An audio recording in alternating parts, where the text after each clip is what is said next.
Tere tulemast, minu head õpilased! Nii tore on teid kõiki jälle näha. Täna on meil tõeliselt tähtis ja teate, väga põnev teema. Me uurime koos, kuidas hoida oma keha tugeva ja tervena. Räägime sellisest keerulisest sõnast nagu meelemürgid, aga ärge üldse muretseda, kui see kõlab alguses raskelt. Ma seletan kõike väga lihtsalt ja rahulikult. Kui mingi sõna on uus, siis me õpimegi seda koos. Teeme kõike tasa ja targu, eks? Nii, kas oleme valmis? Hakkame pihta. Vaatame korraks üle meie tänase tunni plaani. Esimene teema, mis asjad on meelemürgid. Teiseks räägime kofeiinist, kolmandaks uurime alkoholi ja tubakat, neljandaks räägime sellest, miks narkootikumid on keelatud, viiendaks vaatame koos, kuidas me saame ennast päriselt kaitsta ja kõige lõpus kordame üle, mida me täna uut õppisime. Niisiis, meie esimene peatus. Mis asjad need meelemürgid üldse on? Vaadake korraks seda pikka sõna meie ees. Meelemürgid. See on tegelikult kokku pandud kahest lühemast sõnast, meel ja mürk. Sõna meel tähendab seda, kuidas me asju näeme, kuuleme ja tunneme, kuidas me mõtleme. Ja mürk, no teate küll, see on aine, mis on meie kehale ohtlik. Ehk siis meelemürgid on sellised ained, mis muudavad meie aju ja keha tööd ja teevad meile kahjuks halba. Õpime neid nüüd natuke paremini tundma, sest siis me oskame oma ilusat keha nende eest tugevalt kaitsta. Lähme edasi teise teema juurde. Räägime nüüd kofeiinist ja energiajookidest. Te olete kindlasti näinud, kuidas emad, isad või õpetajad mõnikord kohvi joovad, eks? Kohvi sisaldab ühte ainet, mille nimi on kofeiin. Kuna täiskasvanute keha on juba suur, tugev ja täiesti valmis kasvanud, siis väike tass kohvi ei tee neile suurt halba. Aga teie, lapsed, olete hoopis teistsugused ja teile kehtivad natuke teised reeglid. Kujuta nüüd ette, et sa näed poes sellised kirevaid värvilisi purke. Need on energiajoogid. Kas oled kunagi mõelnud, et tahaks lausa proovida? Ma tean, need purgid näevad tõesti lahedad välja, aga päriselt on need lastele väga-väga halvad. Need sisaldavad samuti seda kofeiini. Sinu keha ju alles kasvab ja kofeiin on selline kavalaine, mis viib sinu kehast märkamatult välja kaltsiumi. Kaltsium on, no mõtle sellest nii, see on nagu tillukesed, aga tugevad ehituskivid sinu luudes ja hammastes. Kui need kivid kaovad, jäävad luud lihtsalt nõrgaks ja lähevad katki. Seepärast ei tohigi lapsed kunagi energiajooke juua. Meie tahame ju tugevaks ja terveks kasvada. Meie kolmas teema on alkohol ja tubakas. Vaatame lähemalt, mis need on. Siin on üks väga selge piir. Täiskasvanud inimesed võivad poest osta teatud asju, isegi siis, kui need asjad pole tegelikult tervisele head. Aga lastele ja noortele, teile on need täiesti absoluutselt keelatud. Lausa riigi seadus ütleb nii. Sest, nagu me just rääkisime, teie keha ja aju alles kasvavad ja need ained rikkuvad ja lausa peatavad selle tähtsa kasvamise. Alkohol on üks uimastav jook. See teeb inimese tervisele kohutavalt palju kahju. Kas teate, mis on alkoholi juures kõige hirmsam asi? See justkui lülitab aju välja, täpselt nii, nagu sa paneksid pultist televiisori kinni.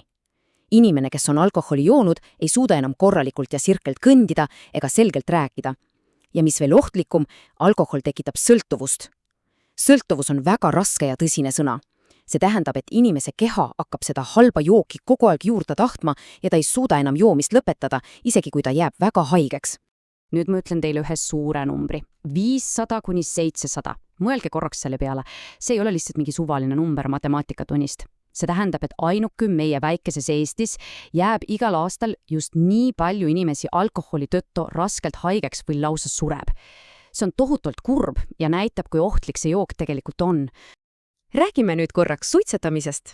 Vesipiip, tavalised pabersigaretid ja need uued värvilised e-sigaretid ehk veibid. Mis te arvate, mis neis kõigis ühist on?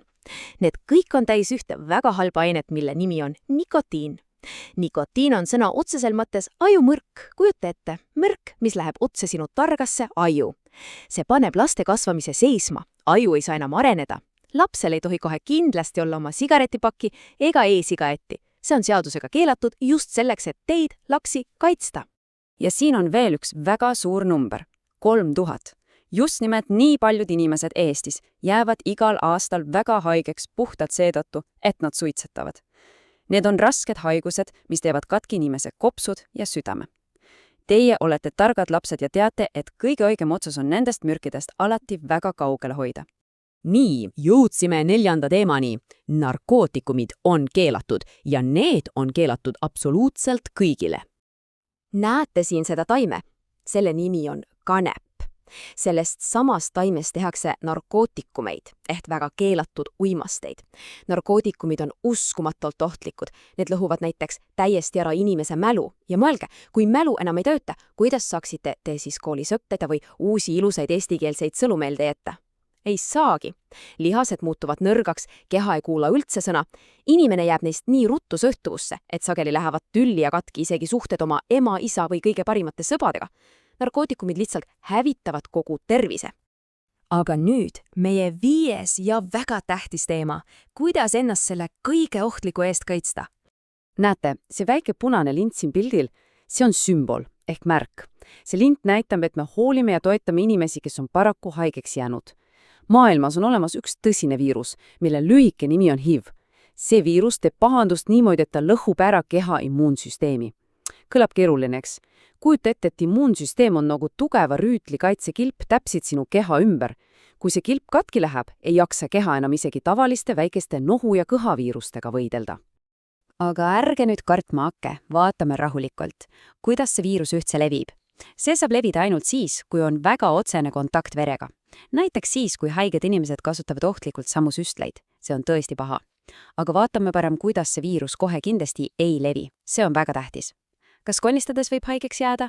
Ei, tugevalt sõpra kallistades oled sa täiesti kaitstud. Kas sõbraga samast tassist juues võib haigeks jääda? Ei, ka siis oled sa kaitstud. Isegi samas tualetis käies või lihtsalt haige inimesega koos rõõmsalt mängides ei juhtu sinuga mitte midagi halba. Nii et tavalises elus ei ole teil vaja tunda mingit hirmu. Lõpuks 6. osa, mida me siis täna kõik koos õppisime. Teeme ühe tubli kokkuvõtte. Loeme nüüd need kuldsed reeglid kõik koos üle ja jätame hästi meelde. Esimene. Ma tean, et uimastid tekitavad halba sõltuvust. Teine.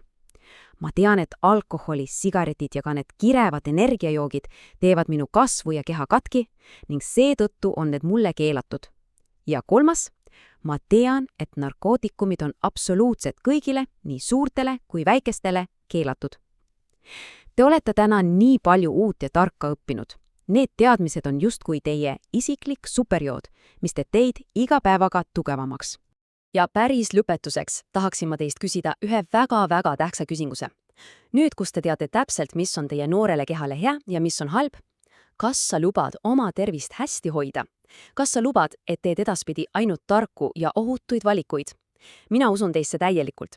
Te olete suurepärased õpilased ja tegite täna väga tublit tööd. Suur-suur aitäh teile kaasa mõtlemast ja olge ikka hoitud ja terved.